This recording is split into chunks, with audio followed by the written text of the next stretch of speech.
네, 이원재 끝내주는 경제에서 미국 대선 소식 계속 전해드리고 있는데요. 미국 대선 판세 분석 끝내주는 경제 하나만 보시면 됩니다. 이승원 시사평론가 오늘도 나오셨습니다. 안녕하세요. 네, 어서 오세요. 이승원입니다.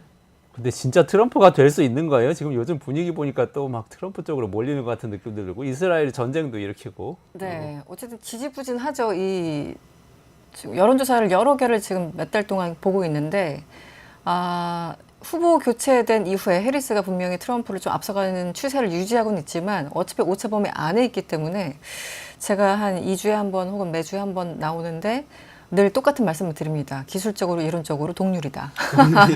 그래서 동률인 상황에서 어쨌든 충성도를 생각한다면 그 충성도란 실질적으로 그 모든 온갖 역경을 다 딛고 투표정으로 갈 수 있는 사람들 어떤 충성도를 생각한다면 트럼프 지지자들이 조금 더 열혈 지지자들 가능성이 높기 때문에 지금 상황에서 당장 투표가 이루어진다면 트럼프가 우세할 가능성이 조금 더 높다. 네. 라고 제가 랩처럼 맨날. 네.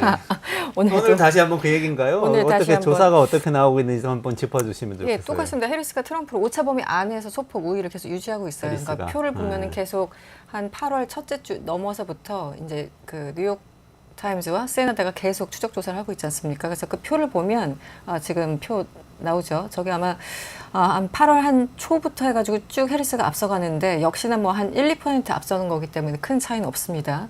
저게 플러스 마이너스 2인가 3인가 한 그 정도기 때문에 큰 차이 없고요.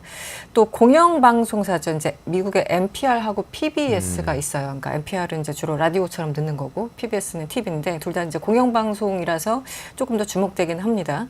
9월 27일부터 10월 1일까지 한 4일 정도 1,600여 명을 상대로 조사를 했는데 해리스가 한 2%포인트 앞섰어요. 50대 48.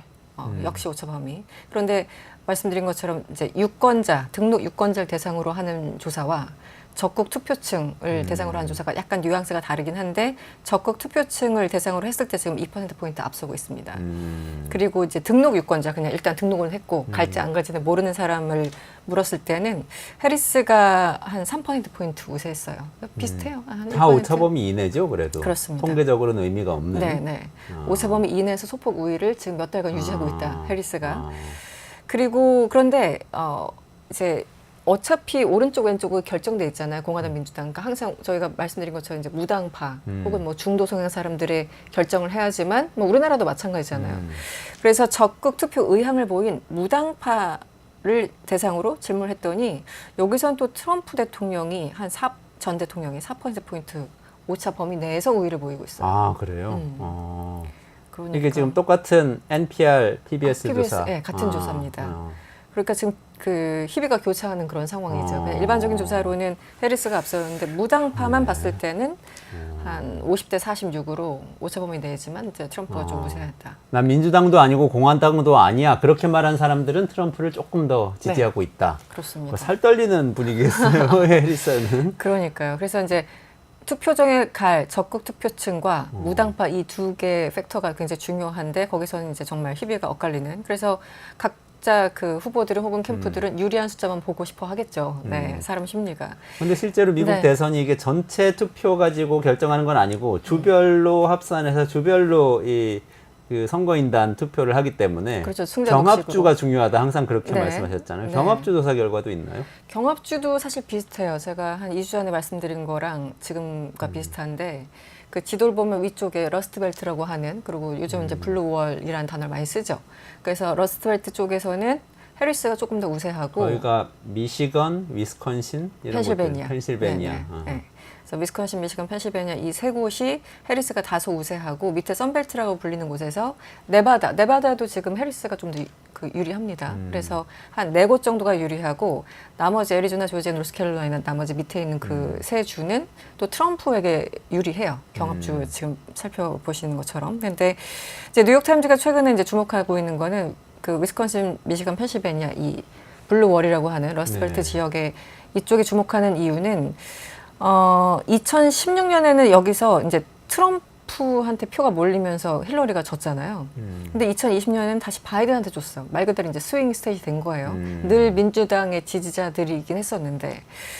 그래서 아마 그 2016년에 그 러스트벨트 그 지역은 늘 이제 노조나 뭐 이제 이런 유권자 성향을 봤을 때 민주당이었기 때문에 힐러리가 거의 가지도 않았어요. 그래서 지금 엄청나게 이제 그때부터 지금까지 계속 욕먹는 이렇게 아. 자만하고 나의 그 텃밭이라고 해서 거기 왜 필드 오피스라고 해서 지역 사무소 같은 거 있어야 되잖아요. 그런 것도 거의 설치도 안 하고 선거사무소를. 선거사무소를 2016년에 그래서 뼈 아프게 그때 패배하고 2020년에 이제 정신 차리고 민주당에 거기 이제 다시 가기 시작했던 거죠. 그래서 위스콘신이 특별히 이제 그런 곳이고 그런데 어쨌든 이 블루월 러스트벨트 지역 보면은 이제 트럼프에 줬다가 바이든한테 줬다가 그 다음에 또 어떻게 투표 상향을 보였냐 2022년에 중간 선거가 있었잖아요.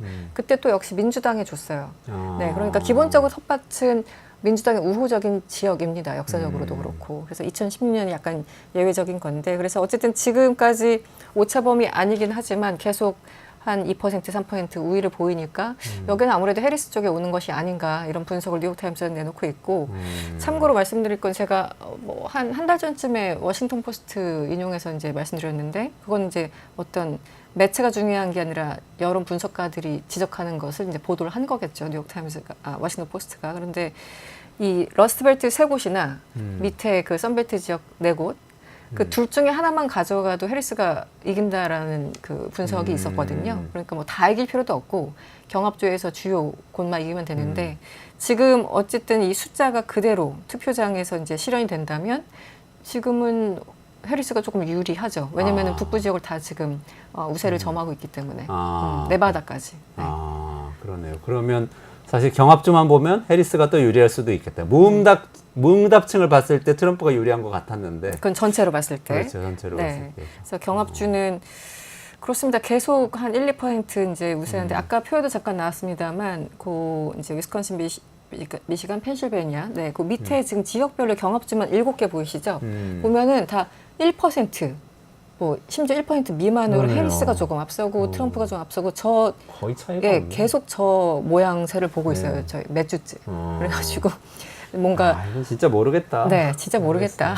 막 근데 이런. 뭐 10월에 항상 이변이 일어난다면서요. 미국 대선에서. 옥토버 서프라이즈. 네, 옥토버 서프라이즈라고 아마 들어보신 분들은 계실 거예요. 그런데 뭐 이게 4년에 한 번씩 진행되는 대선이니까 한 4년에 한 번쯤 들어보셨겠죠. 그래서 10월에 이변, 우리나라 말로 하면 이제 그렇게 표현이 되는데 이제 11월에 항상 선거를 치르다 보니까 우리나라도 왜 선거 한 2, 3주 앞두고 뭐 갑자기 폭로전을 한다던가 네. 말 실수를 심하게 한다던가 해가지고 선거 전체 막 뒤바뀌는 경우 있지 않습니까? 근데 어느 나라나 그런 이제 이변이 있겠죠. 그러니까 11월 앞두고 이제 10월에 항상 일이 터진 거예요. 혹은 터지게끔 하던가 뭐 하여튼 여러 가지 음모론들이 있는데 그래서 옥토버 서프라이즈라고 이름을 붙인 거예요. 근데 처음에 이제 보면은 72년에 닉슨이 재선할 때였습니다. 네네. 이제 그 이후로 이제 탄핵 그 폭풍 속에서 74년에 또 스스로 자진 사퇴하긴 했지만 하여튼 닉슨이 처음에 72년에 재선할 때 공화당이잖아요. 근데 그 당시에 그 헨리 키신저 이제 작년에 돌아가셨죠. 네. 네네. 헨리 키신저 박사가 당시 국가안보보좌관이었는데 그때 베트남 전쟁이 종결될 수 있다 이렇게 발언을 해가지고 이 자체는 종결한다는 건 닉슨한테 유리한 거지 않습니까? 전쟁 지금 끝낼 수 있어. 그러니까 이제 그런 얘기를 조금씩 흘리면서 결국은 닉슨의 재선에 기여했다. 그래서 이제 그 발언이 10월에 나와서 어쨌든 그 상황 변화를 일으켰다 해서 이제 옥토버 서프라이즈 이렇게 이름을 붙였고 네. 근데 이게 약간 좀 끼워 맞추기식은 있어요. 사실은 이게 실질적으로 정말 표심을 뒤바꿨는지 나중에 사후 해석인지는 사실은 이제 호사가들이 하는 얘기겠죠. 네. 그리고 80년대도 이제 이란 인질 사태가 있었는데 79년에 이란이 혁명을 하지 않습니까? 그래서 네. 그 당시에 한 60여 명 이상 미국인들이 그 대사관 안에 그 이제 인질로 그 갇혀 있었죠. 그리고 1년 이상 정말 구금돼 있었습니다. 그래서 그 인질들을 모두 무사히 그 구출해내는 거 영화로도 만들어지고 굉장히 유명한 사건이었는데 당시 카터 대통령 지난 10월 1일 100세를 맞이하신 네. 당시 카터 대통령과 레이건이 붙는 싸움이 이제 80년 선거였잖아요. 네. 근데 이제 이란 인질 석방 관련해서 선거 전에 석방되면 현재 카터한테 유리하고 이후에 석방되면 이제 레이건한테 유리한 그런 상황이잖아요. 그래서 네. 이제 그때 인질 관련 여러 가지 설이 있었거든요. 선거 전으로 지금 조정하고 있다, 혹은 뭐 후로 조정, 뭐 등등. 그래서 당시 그 이란 인질 석방 음모론 관련해서도 이제 80년 선거에 있어서 10월 서프라이즈 뭐 이런 식으로 네. 얘기를 하고 있습니다. 그리고 올해는 아마 이제 뭘 것 같으신가요? 이스라엘 중동이 문제 그렇죠. 아닐까요? 네, 지금, 네. 지금 이미 서프라이즈 조금 한 것 같은데. 지금 서프라이즈 당하고 있죠. 어, 네. 어떻게 네타냐후에 될까? 의해서. 네. 네. 그 이란하고 전면전을 하자는 건지 이런 게 이제 서프라이즈 거리 아닐까요? 그렇죠. 근데 사실 2006년에 그 이스라엘과 레바논, 레바논이라고 칭할 수 없습니다. 헤즈볼라 간의 전쟁이 34일간 있었고, 어쨌든 그때 34일간의 양쪽 다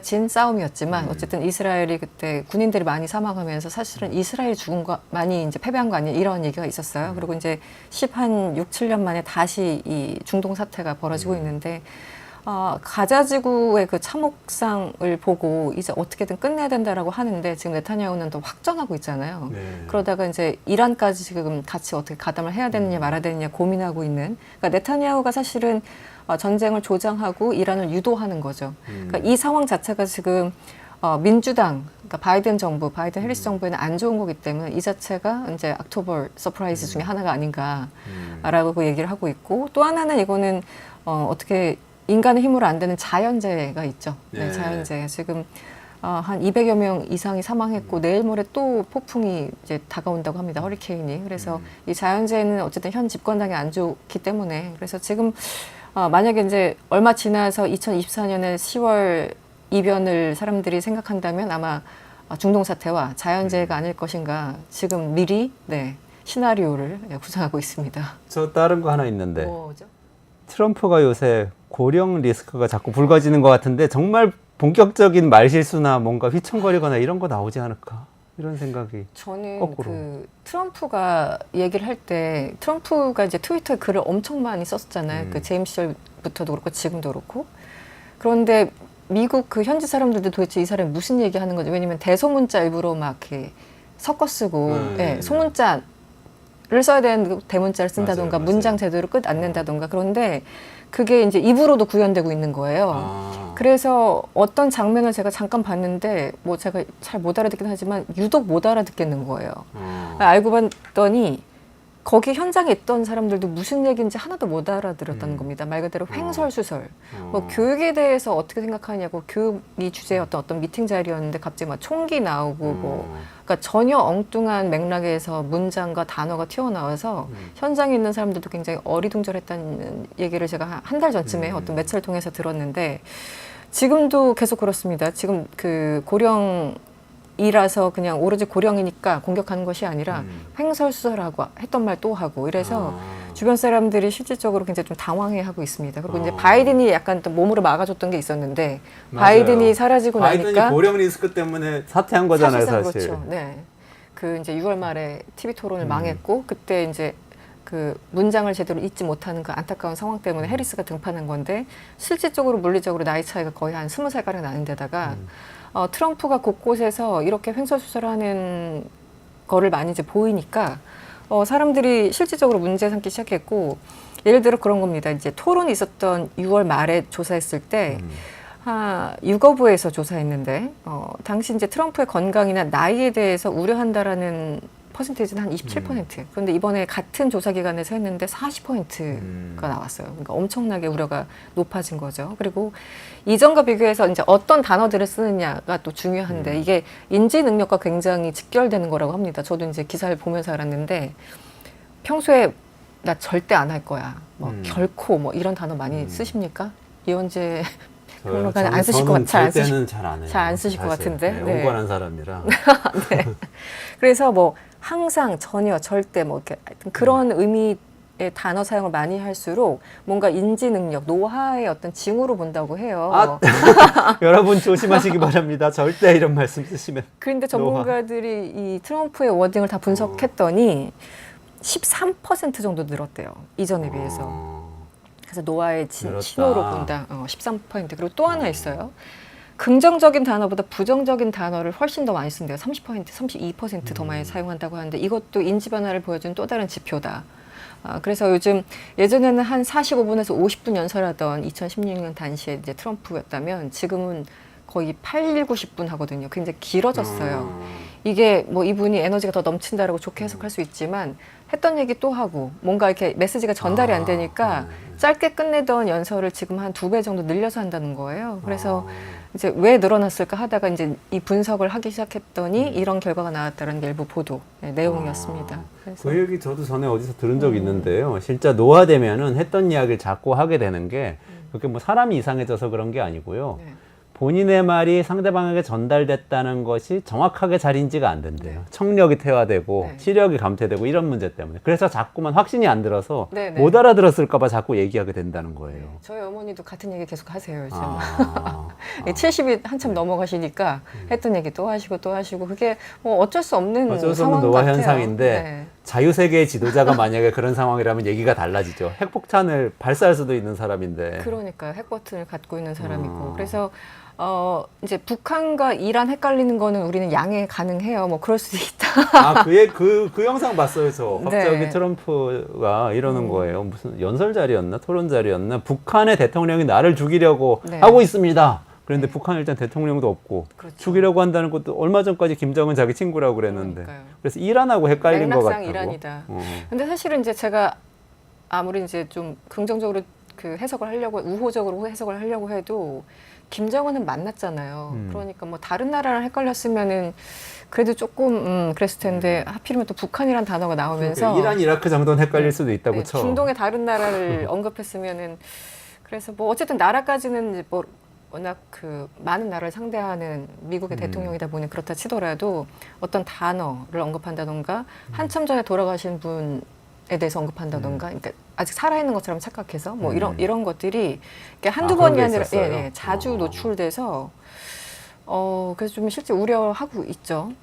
저는 그 얘기도 봤어요. 어디서 인터뷰하는데 우리 TV 토론 해리스하고 할 때 봤던 그 많은 청중들 맞아요. 그렇게 얘기하더라고요. 근데 그때 청중 없었대요. 없었죠. 네. 청중 없이 그냥 앵커들하고만 한 건데 딱 앵커 2명, 후보자 해서 4명만 있었던 스튜디오였죠. 이런 스튜디오에서 했죠. 네. 그것도 착각을 한 것인가? 그래서 그것도 노화인가? 뭐 청중들이 막 흥분했다, 화냈다 이렇게 표현을 했는데 그것은 뭐 약간 뭐 온라인상에서 계속 이제 보고 있는 사람들을 이제 상상하면서 그렇게 말실수를 나왔다고 저 왜 계속 이제 우호적으로 해석하고 있죠 하더라도 너무 많아요. 어르신들이 예, 그러실 수 있으니까. 어르신들 그럴 수 있으니까 그런데 너무 많아요. 굉장히 중요한 이거는 그냥 우리 뭐 부모님, 뭐 친구 이런 분들이 그냥 실수하고 이런 건 괜찮은데 굉장히 중요한 어떤 사건 왜냐면 수백만 명의 어떤 삶과 목숨에 직결된 결정을 내리는 어떤 결정권자 입장에 있는 사람이 이렇게 판단이 흐려서는 절대 안 되는 거죠. 네, 다른 나라도 아니고 미국의 대통령이 어쨌든 뭐 국제적인 역할이 있으니까요. 저희가 동의하든 동의하지 않든 간에 해서 요즘 미국 언론들은 고령 논란에 대해서 많이 얘기를 하고 있습니다. 네. 그렇군요. 그런데 그런 논란을 지금 일론 머스크나 제이디 벤스 같은 젊은 기업가 이미지를 가진 사람들하고 딱 손을 잡고 뭔가 헤쳐나가려고 하는 거 아닌가? 그런 생각이 들어요. 그렇죠. 나의 단점을 누군가가 보완해 줘야 되는 거잖아요. 그래서 뭐 오바마가 바이든 부통령을 당시 이제 했던 것처럼 항상 보완제들이 옆에 부통령 후보 이렇게 되는 거지 않습니까? 그래서 이번에 참 트럼프도 이런 쇼맨십이 정말 뛰어나다고 다시 한번 생각했던 게 7월 13일 날 총격 시도가 있었잖아요. 암살 시도가. 근데 그 자리를 12주 만에 다시 갔어요. 펜실베니아주 버틀러. 그래서 총 맞은 이곳에 다시 선다. 뭐 마가 또 외치면서 우리는 약하지 않다. 여기 뭐 이런 메시지를 계속 전달했는데 제이디 벤스 상원의원도 당연히 부통령 후보니까 동행을 했고요. 저는 어떤 분이 막 얘기를 하고 있길래 도대체 저 사람 어디서 본 것 같은데 누구지 했더니 이제 일론 머스크였어요. 테슬라 일론 머스크. 네. 모자를 이렇게 쓰고 나와서 누구지 이제 계속 보다가 그때 티셔츠를 봤더니 뭐 화성을 점령하라 뭐 이렇게 occupy 뒤에 보이는 occupy Mars 이렇게 나와 있는 그 티셔츠를 입고 그래서 막 이렇게 무대 위에서 약간 방방 뜨고 있길래 저는 약간 코미디언이나 그 연기자 뭐 이렇게 배우 이런 분들인 줄 알았더니 이제 일론 머스크였던 거죠. 네. 그래서 트럼프가 그런 얘기를 합니다. 이 이제 유세장에서 내가 백악관에 다시 복귀하면 유인 우주선으로 화성에 도달할 거다. 그걸 일론 머스크가 그것을 할 것이라고 약속했다 이렇게 얘기를 했고요. 화성 진출 공약까지. 그렇습니다. 그래서 일론 머스크가 굉장히 우군이잖아요. 든든하잖아요. 그리고 같이 파이팅이 넘치는 사람이잖아요. 그러니까 그 제가 사진을 몇 장을 봤는데 이 일론 머스크가 이제 유세할 때 뒤에서 트럼프 얼굴이 찍혔는데 그렇게 흡족한 표정일 수가 없었어요. 너무너무 행복해하는 표정. 네. 그래서 정말 좋아하는구나. 사실 트럼프가 일기 때는 테크놀로지 기업가들하고 그렇게 친하진 않았어요. 네네. 다들 트럼프의 이 비이성적인 면을 비판하면서 막 그랬잖아요. 실리콘밸리 사람들 특유의 또 폴리티컬 커렉트니스 PC 때문에 얘기하면서 그랬는데 어휴, 그게 일론 머스크가 완전히 발벗고 나섰네요. 그렇죠. 이제 대표 아. 주자가 됐죠. 영향이 좀 있을까요? 아, 글쎄요. 이미 뭐 정해져 있는 싸움판에 결국 이제 무당파, 중도층 이거라서 일론 머스크가 한마디 더 한다고 해서 뭐 양쪽 진영에 있는 사람이 움직일 것 같지는 않고 다만 조금 더 본인들의 어떤 그 지지자들을 더 단단하게 결집시키는 효과는 있겠죠. 아, 그렇군요. 네. 해리스 쪽으로 가서 좀 얘기해 보죠. 해리스는 뭐 하고 있어요? 지금? 해리스도 굉장히 최근에? 이제 열심히 유세를 하고 있는데 지난주에 헤드라인을 장식했던 거는 저희가 저번에 얘기했던 우리 그 보수의 공화당 혹은 보수의 거두 딕 체니 전 부통령의 딸인 이 체니 전 하원 의원이 이번에 해리스와 유세장을 같이 다니기 시작했어요. 아. 네, 그래서 지난주에는 그게 그 미국 매체에서는 굉장히 화제였습니다. 리즈 체니 하원 의원하고 지난 3일에 위스콘신을 갔는데 이 위스콘신은 당연히 격전지 경합주인데다가 네. 상징이 있어요. 사실 이제 정치인이 가는 장소, 입고 있는 옷, 이런 메시지, 표정 이런 게 다 이제 정치적 메시지잖아요. 이 위스콘신에 리즈 체니랑 동반했는데 그것도 모자라서 여기를 봤더니 공화당의 탄생진 거예요. 그러니까 공화당이 시작한 미국의 공화당이 시작한 곳이 위스콘신이에요. 위스콘신이에요? 네, 네. 아. 그래서 예전에는 이제 지금 거꾸로지만 예전에는 그 남부 그 보수적인 그 백인들 대변하는 게 민주당이었고 위에는 이제 공화당이었잖아요. 지금 좀 바뀌었지만 아무튼 예전에 공화당의 탄생지인 위스콘신을 굳이 리즈 체니 전 하원 의원을 손잡고 이제 트럼프를 디스하러 간 거죠. 그래서 여러 군데를 같이 돌아다녔다고 합니다. 네. 트럼프는 보수의 본류도 아니다 이런 얘기를 그런 메시지로 거죠. 주는 네. 거네요. 리즈 체니가 내가 진짜 보수고 내가 진짜 공화당의 원류고 네. 트럼프는 돌연변이야 뭐 이런 얘기를 하는 거죠. 그러니까 민주당 의원들끼리 다니면서 그런 얘기해봤자 아무 소용이 없는데 딕 체니 혹은 이제 그 그림자를 아우라를 안고 있는 리즈 체니와 함께 다니니까 그리고 실제 그 딕 체니 전 대통령도 그렇고 나 해리스한테 표를 주겠다라고 직접 얘기를 했잖아요. 그냥 뭐 민주당을 지지한다 뭐 이 정도가 아니라 해리스를 찍겠다고 표현을 했으니까 직접적으로. 네. 그래서 리즈 체니도 이번에 가서 해리스에게 자랑스러운 한 표를 던질 것이다. 내가 살아생전 민주당에 투표하는 건 이번이 처음일 것이다. 뭐 이런 얘기를 했어요. 그리고 나는 법치주의자다. 그러니까 1월 6일, 2021년 1월 6일 의회 폭동 사건, 그리고 2020년 결과를 이제 여전히 믿지 못하겠다고 하는 트럼프 혹은 그 진영들에 대해서 이제 디스를 한 거죠. 그래서 그런 메시지를 계속 던지면서 최소한 그 공화당이든 민주당이든 어쨌든 미국이란 나라가 민주주의와 법치 위에서 움직이는 나라였는데 이것만큼은 아니지 않니? 뭐 이런 뉘앙스로 계속 연설을 하고 있는 겁니다. 네. 또 빌 게이츠 전 부인인 멜린다 게이츠 이름 바꿨죠. 그분도 해리스 쪽으로 또 움직이신 것 같아요. 그렇습니다. 멜린다 게이츠도 사실은 이제 그 게이츠 재단 2021년에 이제 이혼을 했죠. 이제 네네네. 그 게이츠 부부가 그래서 이혼했는데 지금은 프렌치 게이트죠. 네, 맞습니다. 네네네. 네. 그래서 재단에 있었고 여러 가지 이제 후원과 자선 사업을 많이 했죠. 그런데 그 동안은 2010년에도 당시 힐러리 클린턴 후보와도 친분이 꽤 있었는데 그 누구를 지지한다고 정치적인 이제 발언을 하지 않았어요. 그냥 공정하게 보이기 위해서 누구를 지지한다라고 한 번도 얘기한 적이 없는데 이번에는 해리스를 지지한다. 나는 내 손녀를 보면서 뭔가 희망을 주고 싶다. 뭐 이런 메시지를 던지면서 우리나라 돈으로 175억인가요? 네, 제가 지금 숫자를 안 적었는데 175억 원. 네, 네. 어마어마한 돈을 지금 그렇습니다. 네, 후원하고 있습니다. 그래서 그래서 이제 이혼을 2021년에 하고 이제 합의한 것 중에 뭐 조단이에요. 기본적으로 이제 조단 이제 저분들은 돈, 우리나라 하나로 했을 때 조단인데 그 돈을 받고 이것은 그 이제 지원 사업에 쓰겠다 이렇게 자선 사업에 쓰겠다 해서 컨디션이 있었고 그 중에 일부를 해리스 쪽에 지금 엄청나게 기부하고 있고요. 공개적인 지지를 했습니다. 그래서 저쪽에 머스크가 있으면은 이쪽에는 이제 뭐 게이츠가 있다 이렇게 얘기를 하고 있죠. 네. 그렇군요. 이제 진짜 미국 대선은 막바지네요. 이제 한 달도 안 남았어요. 이미 사전 투표는 시작됐고요. 네. 네. 그래서 마지막 변수가 그래도 있을까? 요거 아까 옥토버 서프라이즈 얘기하셨는데 유권자층 중에서 표심이 확 돌아가는 어떤 그런 계층이 있을까? 여기에 대해서 마지막으로 여쭤볼게요. 지금 당장 조금 전에 우리가 얘기했던 게 중동 사태지 않습니까? 네네네. 네. 오늘 또 이제 현지 시간으로 10월 7일이겠죠. 우리 지금 8일이죠. 그러니까 10월 7일이 이제 하마스가 이스라엘을 공격했던 딱 1주년이 되는 1년이 되는 날이죠. 그래서 지금 뭐 양측 다 유세를 중단하고 뭐 여러 가지 이제 행사에 가기 시작했는데 어쨌든 지금은 이제 이스라엘의 대해서 이제 안타까움을 표시하는 그런 멘트들을 계속 하고 있어요. 그런데 가장 문제는 역시 아랍계입니다. 네, 지금 가자 지구에서 4만 명 이상이 사망한 상태에서 대부분 또 어린이와 뭐 여성들, 민간인들이잖아요. 그런데 헤즈볼라까지 지금 엄청나게 폭격을 퍼붓는 상황에서 아랍계는 이스라엘에서 엄청나게 반감을 가질 수밖에 없죠. 그런데 해리스 혹은 이제 바이든 행정부에서 계속 이스라엘을 후방 지원하고 있으니까 여기에 대해서 불만이 엄청나게 쌓였고 그래서 굉장히 바빠졌어요. 그래서 그 이제 해리스 후보의 그러니까 내셔널 시큐리티 카운슬인가요? 그 국가 안보보좌관 역할을 하고 있는 필 고든이라는 분은 지난 2일에 아랍계 지도자를 만나서 또 회의를 했고 팀 월즈 또 그 미네소타 주지사 지금 부통령 후보 또 이제 무슬림 이슬람 그쪽 그 리더들 만나가지고 회의를 하고 지금 이번 달 들어서 계속 하고 있는 이유가 아랍계 민심이 워낙 흔들리고 있어서 이분들이 트럼프를 지지하지 않더라도 최소한 투표장에 안 나갈 가능성도 굉장히 높아지고 있거든요. 특히 이제 미시간 같은 경우는 아랍계가 엄청나게 많기 때문에 중요한 경합주인데 그렇습니다. 미시간 같은 경우는 거의 뭐 어떤 도시 가면은 아랍계가 거의 절반. 네네. 디어본 이런 데 가면은 뭐 작은 도시이긴 하지만 55%가 아랍계예요.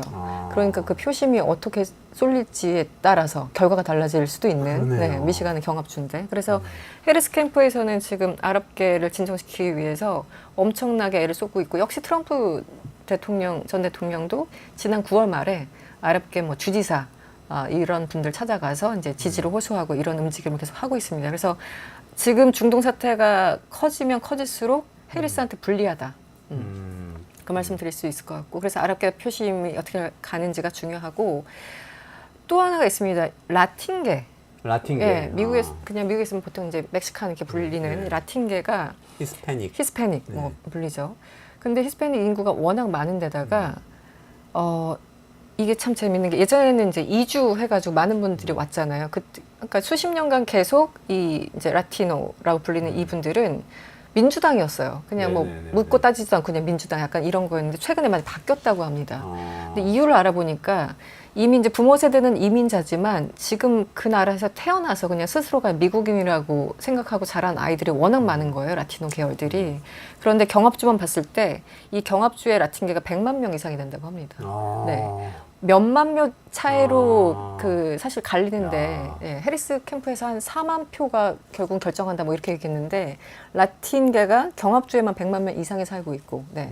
그래서 이분들이 지금 어렸을 때부터 그냥 미국에 태어났기 때문에 굳이 내가 왜 민주당을 찍어야 되지? 이런 특히 이제 남성들, 젊은 라티노일수록 또 트럼프를 지지하는 사람들이 굉장히 많아졌대요. 그래가지고 올해 초부터 아예 그룹을 형성해가지고 민주당에서 계속 그쪽 사람들 이제 설문조사하고 그랬었거든요. 네, 그래서 이 라틴계가 실제 트럼프를 많이 찍게 되면 민주당이 굉장히 불리하다. 뭐 이런 변수가 있을 수 있습니다. 그러네요. 네네.